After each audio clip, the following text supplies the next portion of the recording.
Iglesia, damos la bienvenida a todos desde sus casas.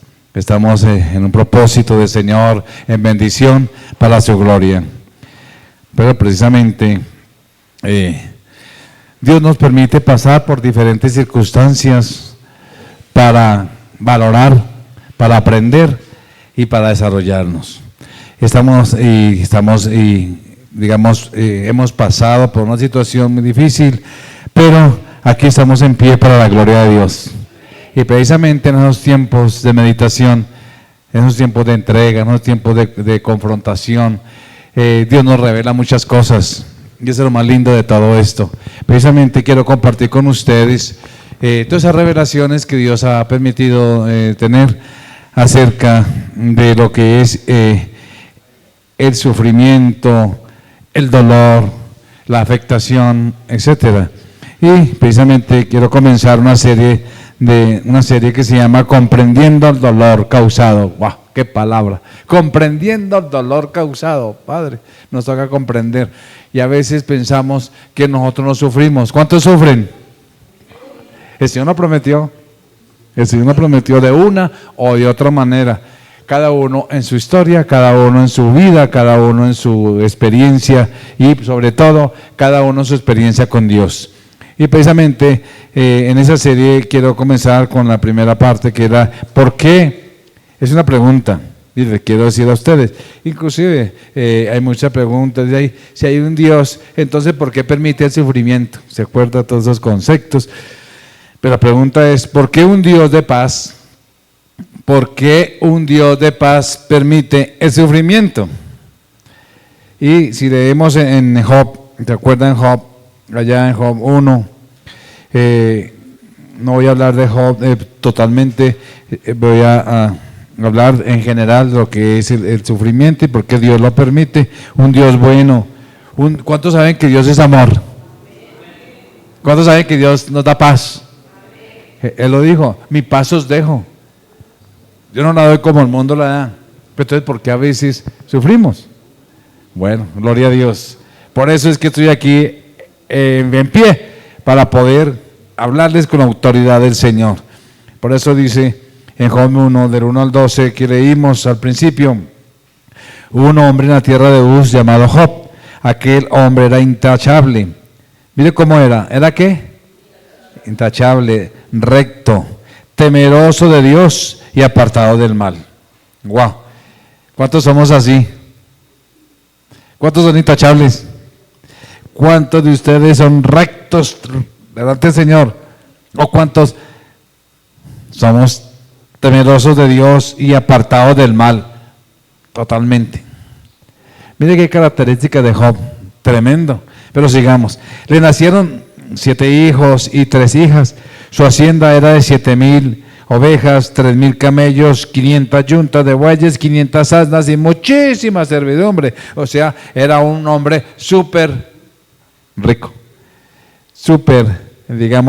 era uno de los mejores patriarcas de la época, era un líder, era como un gobernante prácticamente, porque más adelante lo dice, que él enseñaba, que él aconsejaba, bueno, todo el mundo lo buscaba, y entonces dice que sus hijos, bueno, aquí lo dice, y aquel hombre era el más grande de todos los hijos de Oriente, tremendo, estoy en el versículo 3, y aquel hombre era más grande de todos los hijos de Oriente, y aquel varón era más grande que todos los orientales, o sea que sí era una persona de mucho reconocimiento.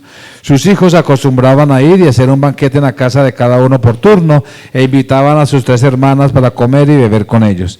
Cuando los días del banquete habían pasado, Job enviaba a buscarlos y los santificaba, y levantándose temprano ofrecía holocaustos conforme al número de todos ellos. Porque Job decía, mire que Job tenía un temor. Dice ahí, quizá mis hijos hayan pecado y maldecido a Dios en sus corazones. Y Job siempre lo hacía así. Acuérdate que la palabra dice que lo que uno teme, eso viene. Y Job temía eso y eso le vino. Pero Dios quiso con todo eso dar una enseñanza a Job. Bueno, un día, dijimos que hasta el 12, un día los hijos de Dios vinieron a presentarse delante del Señor Satanás vino también entre ellos, ahí está la joyita esa. Y el Señor preguntó a Satanás, ¿de dónde vienes? Entonces Satanás respondió al Señor, de recorrer la tierra y andar por ella. Y el Señor dijo a Satanás, ¿te has fijado en mi siervo Job? Porque no hay ninguno como él sobre la tierra. Es un hombre intachable. Volvió y repitió. Mire que el mismo Señor lo afirma. Intachable, como dice de otra versión ahí, era un hombre correcto, dice, y recto, temeroso de Dios y apartado del mal. Satanás respondió al Señor, jaja, ¿acaso teme a Dios de balde? Siempre el enemigo acusarnos. ¿No has hecho tú una valla alrededor de su casa y de todo lo que tiene y por todos lados? O sea, ¿tú cómo lo proteges? Yo no puedo entrar a hacerle daño. Has bendecido el trabajo, sus manos y sus posesiones han aumentado en la tierra. Pero extiende ahora tu mano y toca todo lo que tiene, y verás si no te maldice en tu misma cara. Entonces el Señor le dijo a Satanás, porque Dios utiliza lo negativo para algo positivo, para algo, un propósito. Y aquí Dios empezó a enseñarle a Job muchas cosas que al final del libro nos damos cuenta. Dice, entonces el Señor dijo a Satanás, todo lo que él tiene está en tu poder, pero no extienda tu mano sobre él, o sea, la vida. Y Satanás salió de la presencia del Señor. O sea, Dios permitió que viniera toda esa serie de circunstancias que más adelante en todo el libro lo vemos. Vimos su situación de salud, vimos que sus finanzas fueron destruidas, etcétera, etcétera. ¿Cuál es el propósito de Dios con Job? Que conociera a Dios. Por eso al final del libro dice, de oídas se había oído, pero ahora mis ojos te ven. Por eso todo el libro habla de ese diálogo entre los amigos, entre todo esto, y muchos pretendían conocer a Dios a su manera, pero es que conocer a Dios no se puede conocer sin la experiencia, sin la vivencia, sin la realidad personal. Tú puedes conocer a Dios en tus contextos mentales, de tus definiciones y argumentos lógicos, pero más allá de argumentos lógicos, de la teoría, para conocer a Dios se requiere práctica, se requiere experiencia, se requiere intimidad. Y ahí es donde Dios empieza a trabajar con Job. Y vemos al final que él dice, Señor, de oídas te había oído, pero ahora mis ojos te ven, entendido el propósito. Bueno, como no venimos a hablar de Job, sino el tema es por qué un Dios de paz permite el sufrimiento. Entonces, mis amados, entender el sufrimiento, algo difícil de verdad, es difícil. Esto debido a que el sufrimiento es parte no solamente del drama humano, el sufrimiento es parte nuestra, de todo ser humano, sino también del misterio que entraña ahí la existencia misma de la humanidad. Vemos todas las historias, todos los procesos bíblicos y no bíblicos, las circunstancias de cada ser humano. O sea, mis amados, en otras palabras, adentrarse en el laberinto del sufrimiento es casi como introducirse a un sendero, a un sendero muy estrecho, donde nos sentimos como que sin esperanza, como que nos metimos en un lugar muy oscuro y con poca luz, mis amados. Pero nos toca llegar a conocer esos lugares como cristianos. Nos toca llegar a conocer esas experiencias y saber que lo que hay, y mirar lo que hay allí, porque lo que hay allí son tesoros cuando salimos de esa situación. Por eso, mis amados, la Biblia, como la palabra de Dios, es la mejor herramienta. La palabra de Dios es lo mejor que podemos tener en esos momentos de sufrimiento. Resulta la mejor herramienta indiscutible para llegarnos a nuestra alma humana cuando estamos en los trances más oscuros y adversos. Lo que hace la palabra de Dios, mis amados, es que logra en nuestra existencia algo maravilloso, algo que parece invisible. Y a veces cuando estamos en esas situaciones, hay situaciones difíciles de comprender. Entonces con la palabra comprendemos lo incomprensible, posibilitamos lo imposible. Con la palabra de Dios, en medio de las circunstancias, podemos ver lo que no se podía ver de otra manera. Podemos ver lo invisible, inclusive de nosotros mismos. ¿Te acuerdas el salmista ya, el Salmo 23? Y hoy estábamos cantando ahorita, el Señor es mi pastor. ¿Cuántos saben que el Señor es el pastor? Él es nuestro pastor, si no fuera por Él. Pero el versículo 4 del Salmo 23 dice, aunque ande en valle de sombra, de muerte, no temeré mal alguno. ¿Por qué? ¿Por qué? ¿Qué promesa del Señor? Muchas veces nos sentimos en sombra de muerte, nos sentimos solos, nos sentimos agobiados, nos sentimos sin esperanza. Pero cuando lo miramos a Él, es la oportunidad que Dios nos da de mirarlo a Él y ver que ahí está. Todos nos dejaron, Él no nos dejó, Él está ahí. Qué privilegio es ver y experimentar y tener esas experiencias en Él. ¿Te acuerdas que el Señor mismo nos dice en Juan 16:33, aunque no tengo ahí escrito, pero lo vamos a leer, dice que en Juan 16:33, estoy corriendo aquí, estoy poniendo en aprietos, pero dice Juan 16:33, Juan 16:33, Juan 16:33, vamos a leer Juan 16:33. Juan 16:33. Ok, Juan 16:33 dice la palabra del Señor.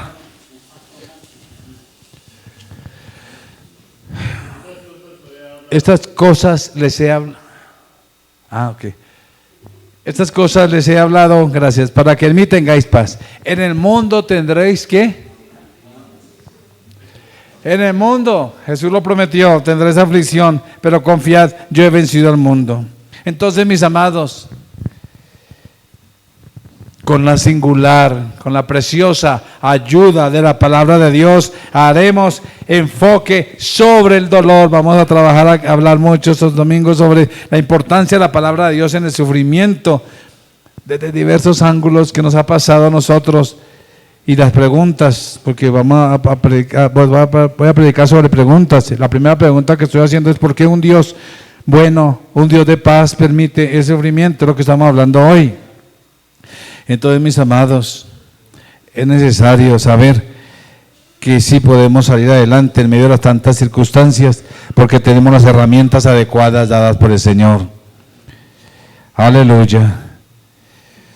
Por eso, miremos cómo se desarrollan los procesos en medio de la angustia y del dolor. Inclusive a veces pasamos por formas de sufrimiento inútiles y poco provecho, porque a veces nosotros mismos nos metemos en el desierto.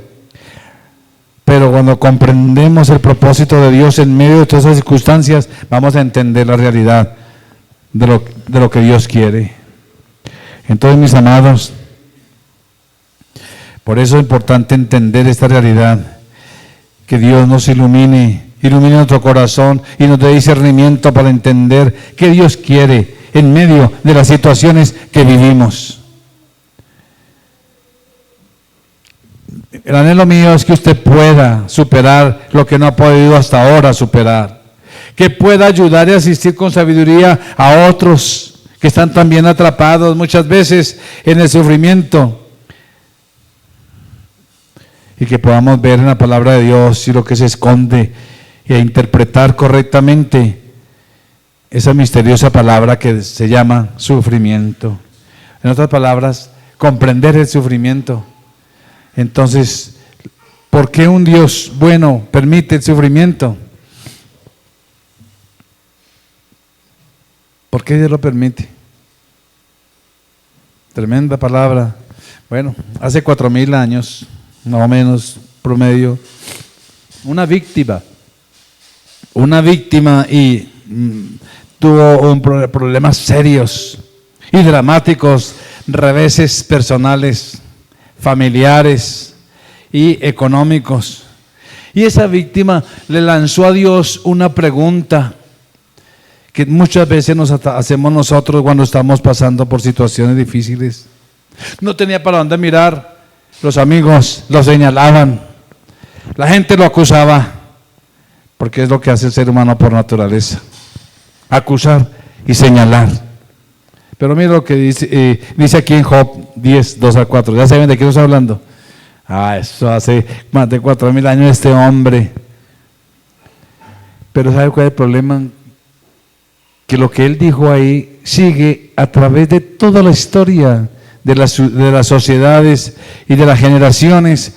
La misma pregunta, los mismos interrogantes, con el mismo sentido de urgencia en medio del dolor y del sufrimiento. En Job 10, 2 al 3, Job, mira lo que reclamaba. Le he dicho a Dios, no me condenes.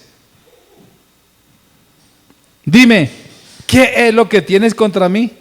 ¿Cuántas veces nos sentimos así? ¿Cuántas veces nos sentimos acusados? O nos sentimos que le oramos al Señor y nada que responde. Por eso, mis amados, dice Job, ¿te parece bien el oprimirme y despreciar la obra de tus manos? Mientras te muestras complaciente ante los planes de los malvados. El problema es cuando estamos en crisis, a veces emocional, física, lo que sea, mis amados, nos comparamos. Se le pasó también a Elías, se comparó.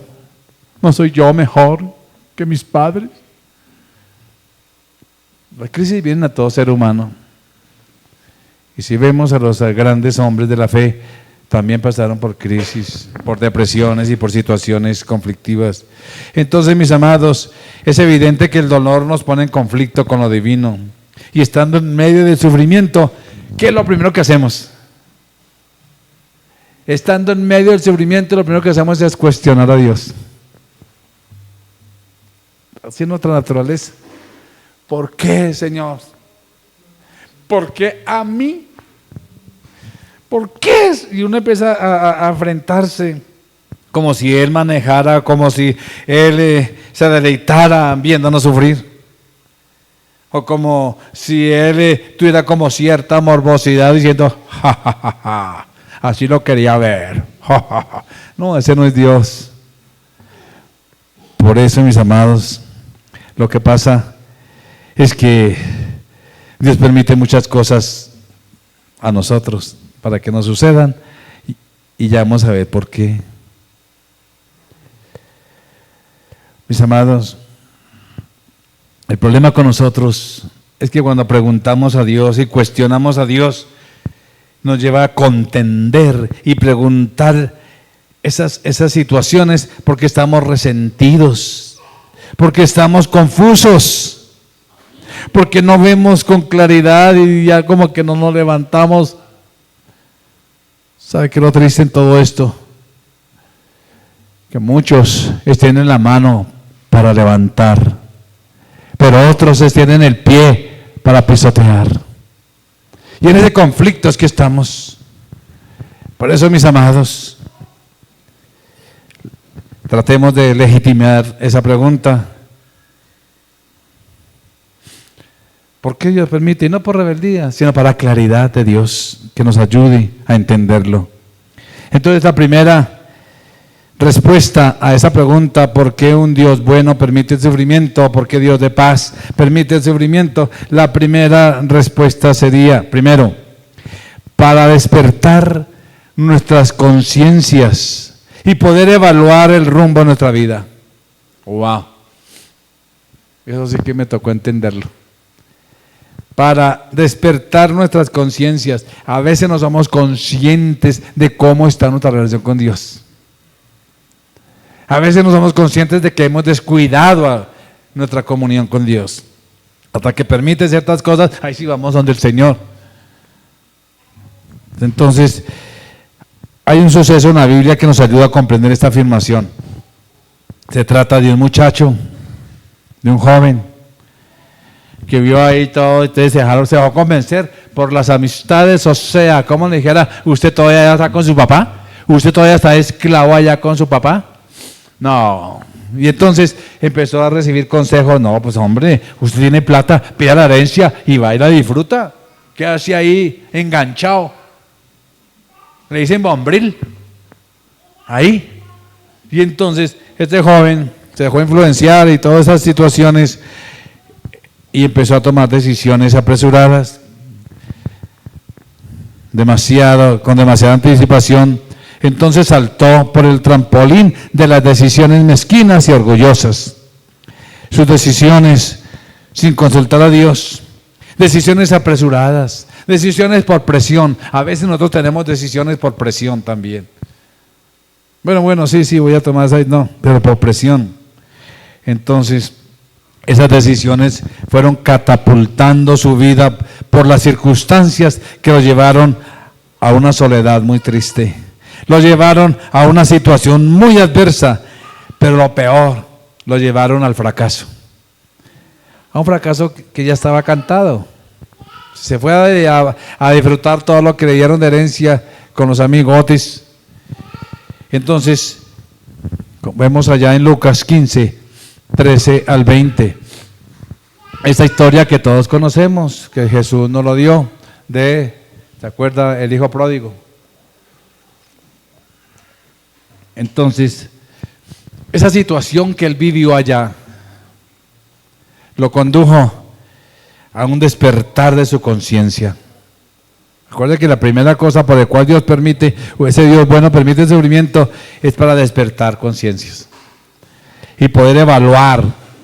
Qué lindo y hermoso es que cuando estamos en Dios podemos evaluar el rumbo de nuestra vida, podemos reevaluar, podemos mirar hacia dónde vamos, hasta que Dios permitió cosas. Entonces, Señor, no era por ahí, es por este lado.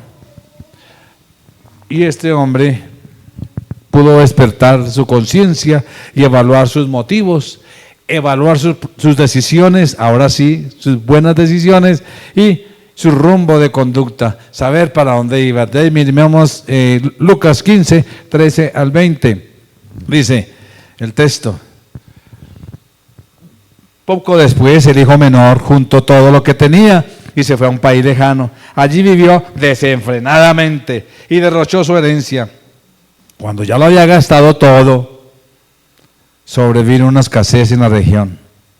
Y él comenzó a pasar necesidades. Tremendo. Preciso viene una situación tras otra. Y eso pasa siempre. Así que fue y consiguió empleo con un ciudadano de aquel país, quien lo mandó a sus campos a cuidar cerdos. Tanta hambre tenía que hubiera querido llenarse el estómago con la comida que daba a los cerdos, pero aún así nadie le daba. Qué tremendo. Nadie le daba. Hasta que llega el versículo 17, gracias a Dios. Quiero leer esta versión porque aquí dice, y volviendo en sí, dijo. Y la otra versión dice, por fin recapacitó. Por fin recapacitó. Y dijo, ¿cuántos jornaleros de mi padre tienen comida de sobra? Y yo aquí me muero de hambre. Tengo que volver a mi padre. Bueno, me toca decir allá y reconocer, y me toca hacer el esfuerzo y hablar con mi papá y decirle, papá, bueno, tú tenías razón, he pecado contra el cielo y contra ti, ya no merezco que me llame tu hijo, trátame como si fuera uno de mis jornaleros. Los jornaleros del padre estaban mejor que él. Y eso que él era el heredero y no se había dado cuenta de semejante bendición. A veces como hijos de Dios, Dios tiene que llevarnos a unos momentos y estados para valorar lo que Dios nos ha dado, para valorar lo que tenemos, para valorar lo que somos. A veces no valoramos lo que tenemos, no valoramos lo que somos. Por eso tuvo que llegar a ese estado y aquí dice, bueno, está bien. Así que emprendió el viaje y se fue a su padre. Yo quiero resaltar algo aquí. Es destacar de lectura que dice que por fin recapacitó. A veces nos pasa tantas cosas. Le pasó una cosa y después la otra y después preciso y todo, y como que todo de una lo volvió un otro roleto. A él le pasó lo mismo, se gastó todo, los amigos lo traicionaron, los amigotes le dieron la espalda y preciso Hubo hambre en la tierra, si no hubiera habido hambre, pero preciso. Y todo se fue acumulando, porque todo se va girando en torno a una formación de Dios. Entonces dice aquí la frase, por fin recapacitó, dice el 17, y volviendo en sí. Mis amados, esta decisión, reflejada en la corta pero significativa frase, nos recuerda la importancia de tener que reevaluar. Tenemos que reevaluar lo sucedido a fin de volver otra vez a un mejor estado de conciencia que permita enmendar el camino y reorientar la ruta de nuestra conducta en la que Dios quiere que andemos. Por fin recapacitar no es cosa fácil, mis amados, de lograr. Recapacitar requiere nuestra madurez y nuestra relación con Dios. Requiere decisión, requiere querer cambiar, requiere deseo y no conformarnos con lo que venimos. Mis amados, aquí el recapacitar tiene un elemento dramático consigo mismo y seguramente resulta de la lucha de uno mismo, tratando de descifrar los errores y equivocaciones de esas equivocaciones de vida que nos ha llevado a la bancarrota o a pérdida total. Casi le pasó a este muchacho de la historia. Tuvo que llegar a un nivel de pérdida para poder volver en sí. No permita que no llegamos a esos estados de pérdida total para volver en sí. Dios nos está llamando a cada uno porque Dios tiene propósito contigo y con su obra. Y es Dios precisamente, mis amados, quien permite que la pasemos mal. Ay, ¿cómo así? Un momentico, espérame. Dios nos permite que la pasemos mal y que experimentemos pérdida y sufrimiento muchas veces. A veces como único medio. ¿Sabe por qué permite eso? Por la terquedad, por el orgullo, por la soberbia, por nuestros argumentos, porque a veces nosotros no somos capaces de humillarnos ante el Señor y reconocer lo que somos. Entonces Dios tiene que, por amor a nosotros, para no dejarnos perder, entonces tiene que actuar a favor nuestro. Entonces, como único medio para que podamos percibir la verdad sobre nuestras actitudes, para percibir nuestra verdad sobre nuestras decisiones y sobre nuestras acciones o actuaciones, permite el sufrimiento, mis amados. ¿Con cuánta frecuencia nos mentimos a nosotros mismos? Oiga, pero que usted es de mal genio. ¿Yo? ¿Qué va a ser? ¿Yo cuándo he sido de mal genio? A ver, ¿cuándo? No me la monte, ¿sabe qué? Déjeme quieto. Yo no soy de mal genio. A veces no aceptamos. ¿Con cuánta frecuencia nos mentimos cuando se trata de nosotros mismos? ¿Con cuánta frecuencia nos autojustificamos? ¿Con cuánta frecuencia nos pasamos mintiéndonos a sí mismos?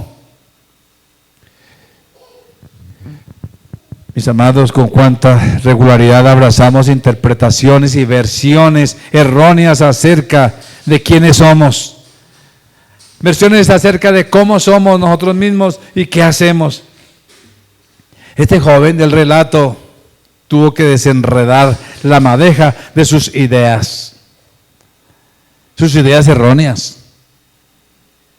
Él pensaba que todo estaba bien, a lo bien, no sé para qué, chéveroni. Imagínense aquí con mis amigotes, jaja, y me salí con la mía. ¿Cuántas veces pensó así este joven? Mis amados, este joven tuvo que luchar con sus falsos argumentos que le decían que la culpa no era suya. ¿Y yo qué culpa si yo traje mi plata? ¿Y yo qué culpa que me hayan traicionado? ¿Y yo qué culpa que haya hambre? ¿Yo qué culpa que mi papá siempre me la montaba? Yo no tengo la culpa de que me haya aceptado el consejo de mis amigos, ellos tenían razón. Y siempre argumentando, justificándose sus malas decisiones. Él tuvo que luchar con eso, mis amados. Los culpables eran los demás. Los culpables eran los que lo habían dejado solo. Los culpables eran los que lo habían engañado. En esos procesos de prueba, uno llega a una conclusión. No se defienda. Deja que Dios lo haga. Y cuando entendí eso, tuve mucha paz. Tuve mucha paz. Porque es Dios el que conoce de fondo todas las cosas. Y si sabemos y estamos seguros en Él, entonces, ¿para qué defendernos? Porque nuestros propios argumentos, nuestras propias autojustificaciones nos llevan a cometer más errores. Por eso, mis amados, aquí el relato nos dice que por fin recapacitó, por fin volvió en sí y dijo, qué importancia es que después de uno analizar, se diga a sí mismo, muchas cosas, voy a cambiar, voy a tomar mi rumbo de esta manera, de aquí en adelante mi vida va a ser esta. Pero muchas veces no lo hacemos, seguimos confiados en nosotros mismos, en nuestras propias capacidades. Por mis amados, porque dependiendo de lo que uno se dice respecto a lo que sucede, así será el resultado y producto final. Mis amados, ¿qué se dice usted al respecto de lo que ha pasado? ¿Qué dice de sí mismo respecto a las circunstancias vividas o que estás viviendo? ¿Cómo interpreta usted los sucesos de tu historia? ¿Cómo interpretamos los sucesos de la historia? ¿Está justificando? ¿Hay otra versión de sí mismo? ¿O cada vez sacan mejores versiones? Otra razón, la segunda razón, para que nos volvamos en dependencia saludable a Él. La primera razón, entonces, mis amados, para despertar nuestras conciencias y para despertar nuestras conciencias y poder evaluar el rumbo de nuestra vida. Segunda razón, porque Dios permite el sufrimiento para que nos volvamos en dependencia saludable a Él. Segunda Corintios 1, 8 al 9 dice, Segunda Corintios 1, 8 al 9, dice Pablo, escribió al respecto, hermanos, no queremos que desconozcan las aflicciones que sufrimos en la provincia de Asia. Estábamos tan agobiados bajo tanta presión. Pero mira esa palabra, que hasta, dice, acerca de nuestra tribulación, fuimos abrumados sobremanera, más allá de nuestras fuerzas. Esta versión nos dice, hasta que perdimos la esperanza de salir con vida. Nos sentíamos como sentenciados a muerte. Pero mire, dice al final lo más tremendo, más allá de nuestras fuerzas, ¿sí ves? Y lo dice el 9, mira lo que dice el 9. Pero eso sucedió para que no confiáramos en nosotros mismos, sino en Dios que resucita a los muertos. Para que no confiásemos en nosotros mismos. Mire que Pablo estaba diciendo que tenía una situación de que perdieron la esperanza hasta de la vida. Nos sentíamos sentenciados a muerte. Hubo un momento de que no había, digamos, la fe, la circunstancia, todo eso como que se bajó. Pablo aquí nos explica, mis amados, que las presiones de la vida, los peligros enraizados en los acontecimientos humanos y el estar agobiados bajo circunstancias adversas, todo ello sirve para hacernos renunciar a nuestras capacidades a fin de entrar en una bienaventurada esperanza, en una bienaventurada convicción de confiar en Dios, de depender en Dios, de sumisión a Dios, de dependencia en Dios. Depender de Dios suena muy bonito. Yo puedo preguntar aquí, ¿cuántos dependen de Dios? Y todos podemos decir, amén. Pero depender en Dios suena muy espiritual, suena emocionante. Pero depender en Dios es una de las lecciones más duras de aprender del ser humano. ¿Sabe por qué? porque aquí está en juego nuestra naturaleza humana, carnal, se llama la carne. La carne no nos deja depender de Dios, porque es enemiga de Dios. Por eso necesitamos depender del Señor, del Espíritu Santo. Esto es por lo mucho que nos cuestiona, mis amados, nos cuesta abandonarnos en los brazos de la fe. Aquí otra cita bíblica que no está anotada, pero vamos a ver Mateo 17:20. ¿Se acuerda que Mateo 17:20 dice que tengamos la fe como qué? Como un grano de mostaza. Mis amados, nos cuesta, por eso es que nos cuesta depender de Dios, porque es un paso de soltarnos en los brazos de Dios en fe, de soltarnos en fe en Dios. O sea, fortalecer nuestra fe.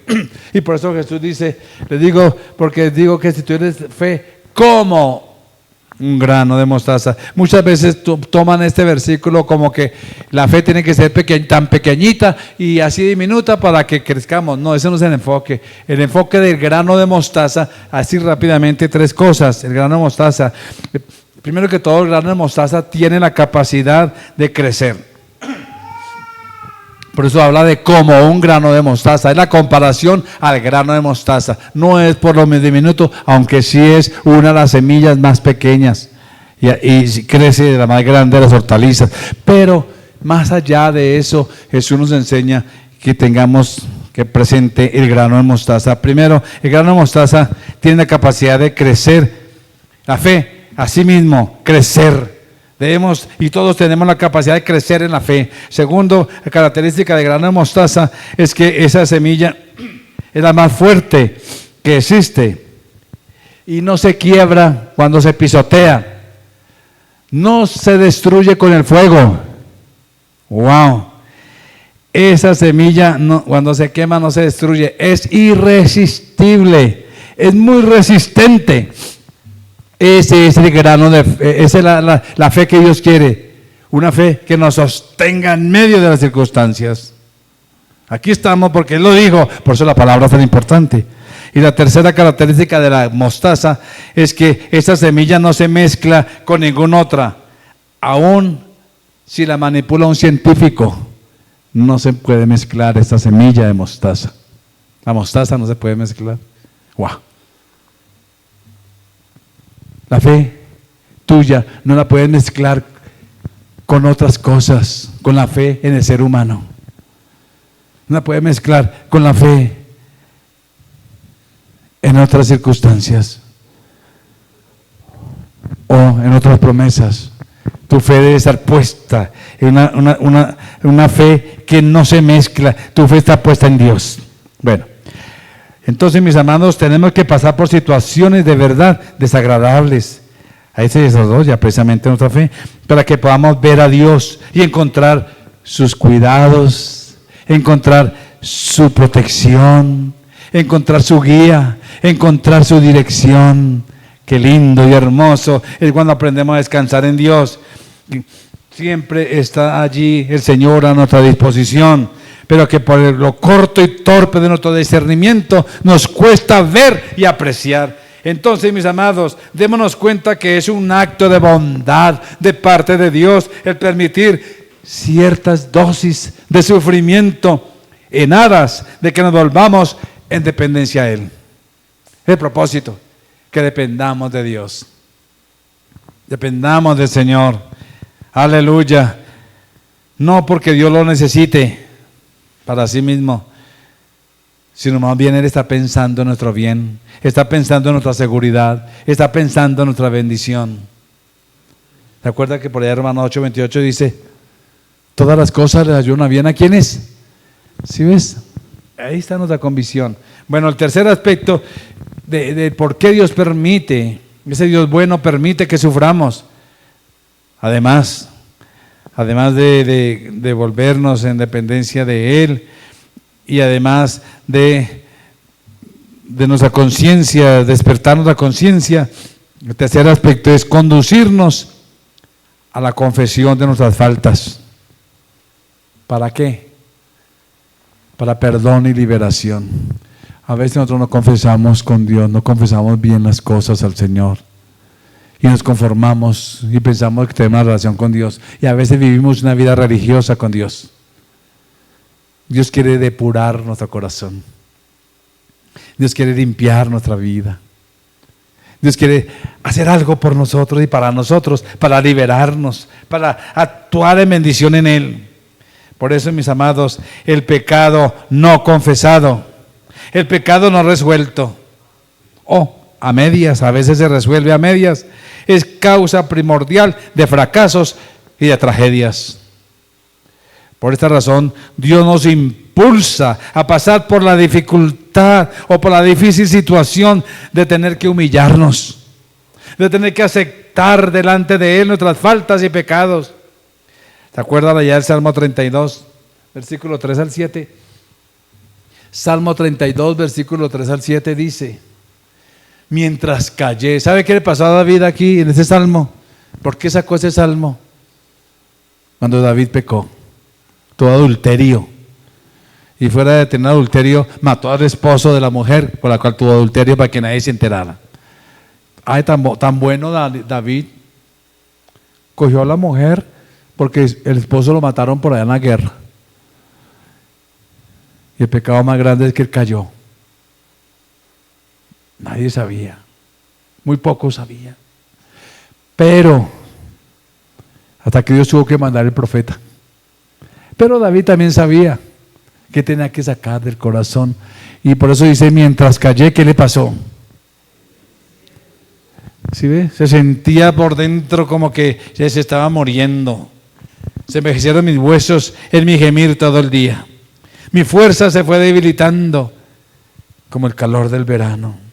Porque día y noche tu mano pesaba sobre mí. ¿Cuántas veces la conciencia te acusa y tú no enfrentas tu pecado al Señor? Es necesario que vengamos a Él. Él no nos va a dar juguete y a dar, no, Él espera. Dice la palabra que un corazón contrito y humillado Dios no lo desprecia. La gente lo puede despreciar, pero Dios no. Ven a Él, en Él estamos más seguros.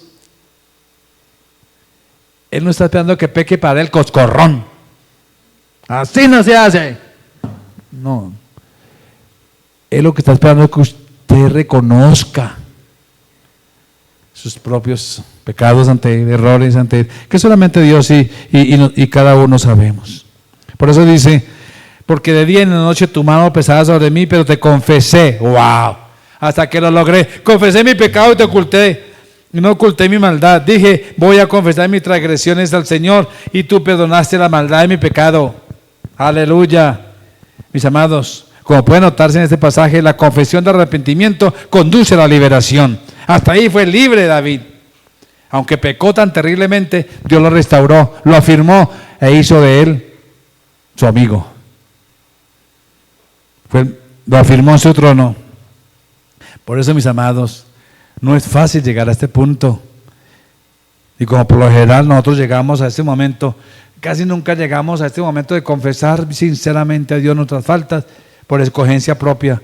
Es Dios quien toma la iniciativa. Es Dios quien nos lleva a esa realidad para librarnos, y por eso permite los sufrimientos para que vengamos a Él y que seamos libres de esos efectos finales de nuestros pecados. Él deja que suframos un poco para que procedamos al arrepentimiento que limpia y libera. Juan 1:8-9 dice, si confesamos que no tenemos pecado, nos engañamos a nosotros mismos y no tenemos la verdad. Pero si confesamos nuestros pecados, Dios, que es fiel y justo, nos los perdonará y nos limpiará de toda maldad. Él es fiel y justo para limpiarnos de toda maldad. ¡Qué privilegio tener al Señor! Cuando confesamos nuestros pecados, Él es fiel y justo. Y la última razón por la cual Dios permite, para producir fruto de justicia y madurez en nuestra vida. Es el propósito de Dios. Digamos Hebreos 12, 6 al 7. Dice Hebreos 12, 6 al 7. Hijo mío, no tomes a la ligera la disciplina del Señor. No te desanimes cuando te reprenda. Eso nos genera madurez. Tranquilo. Porque el Señor disciplina a los que ama. Por eso muchos, aún muchos cristianos de nuestras iglesias cristianas siguen pecando y haciendo cosas. ¿Por qué? Porque Dios no nos está disciplinando. Porque no tienen una relación con Dios. Entonces siguen haciendo sus cosas, engañando y siendo engañados, como dice la palabra. Pero, mis amados, Dios nos llama porque nos ama, nos disciplina porque nos ama y azota a todo aquel que recibe como hijo. Si un hijo se va a desviar, si un hijo se va a caer, el papá dice, dejémoslo a ver que aprenda, que se baje por las escaleras y que aprenda a ver que es un totazo. No, rápidamente corre, ahí no se hace, no camina allá, ahí no, allá, porque lo corrige. Y si sigue insistiendo, le da su palmada. ¿Por qué? Porque lo quiere, porque lo ama. Bueno, así Dios con nosotros.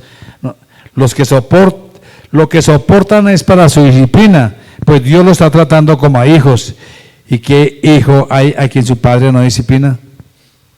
Entonces, mis amados, parece no ser compatible con nuestra lógica humana el pensar que la disciplina y el sufrimiento pueden producir frutos en nosotros.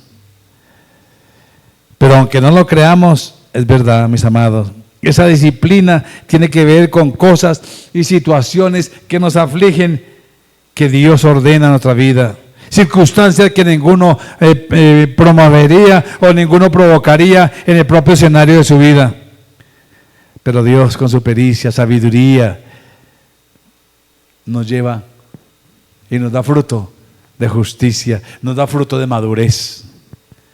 Y termino con este versículo, Santiago 1, 2 al 4. Hermanos míos, considérense muy dichosos cuando tengan que enfrentarse con diversas pruebas, pues ya saben que la prueba de su fe produce constancia o paciencia, y la paciencia debe llevar a feliz término, produce paciencia, y la paciencia debe llevar a feliz término la obra, para que sean perfectos e íntegros sin que os falte nada. La paciencia tiene su obra completa, mis amados, para que seáis perfectos y cabales. Seáis perfectos y cabales. Me llama la atención, y solamente por citarla, porque yo no voy a leer más, en Hebreos 10, el versículo 12 dice que Jesús hizo el sacrificio una vez y para siempre. Y el versículo 14 de ahí mismo de Hebreos 10 dice que por esa obra, por ese sacrificio que es ofrecido una vez y para siempre, fuimos hechos perfeccionados para que seamos santos. Esa es la obra perfecta de Jesús en nosotros. Vamos a orar y vamos en pie un momentico todos, vamos en pie un momentico todos y vamos a esta canción mientras estamos cantando, porque es el acercarnos a Él. Acerquémonos a Él, acerquémonos al Señor en medio de tantas turbulencias. Acerquémonos a Dios. Oh Señor, acércate al Señor y enfrenta tus áreas a Él, porque Él está aquí. Oh Señor, aquí estamos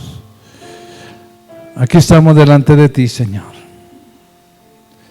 proclamando tu gloria y tu poder. Oh Señor, cerca de ti.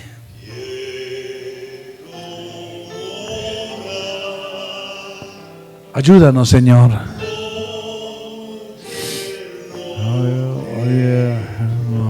Gozar en ti, Señor. Oh Señor,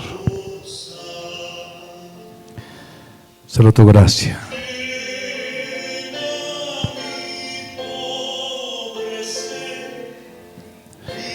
Grande. Oh, recíbelo, Señor. Ay, tú. Gracias por tu gracia. Oh Señor, a ti sea la gloria.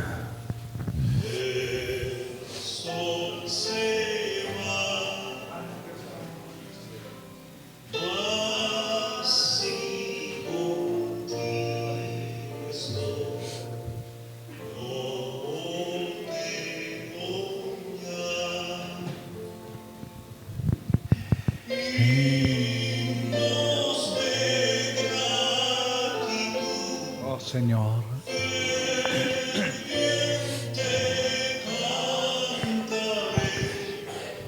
A ti, Señor. Contigo estoy. Contigo. Contigo estoy, Señor. Cerca de ti. Cerca de ti, Señor. Cerca de ti, Señor. Oh, grande. Grande eres, Señor.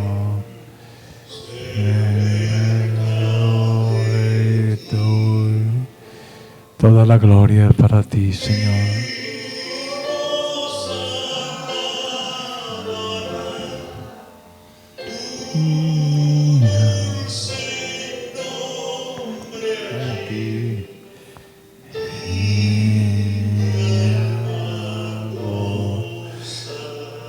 Gozará cerca de ti.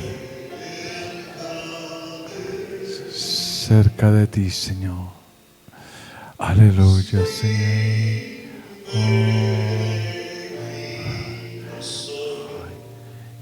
Y de ansiedad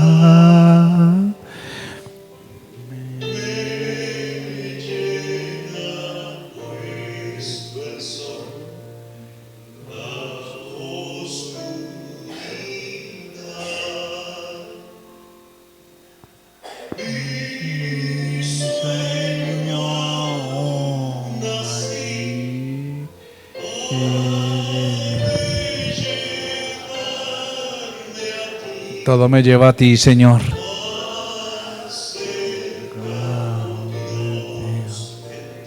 Todo me lleva a ti, cerca de ti, Señor. Cerca de ti. Gracias, Señor. Aleluya. Luego al despertar te alabaré. Oh, sí, Señor.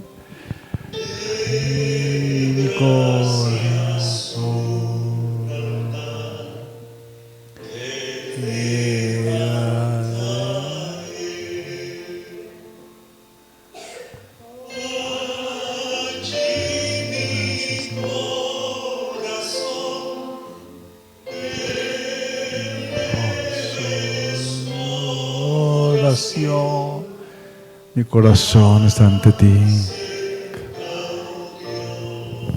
Más cerca de ti, Señor. Más cerca de ti. Oh, Señor, aleluya. Más cerca de ti.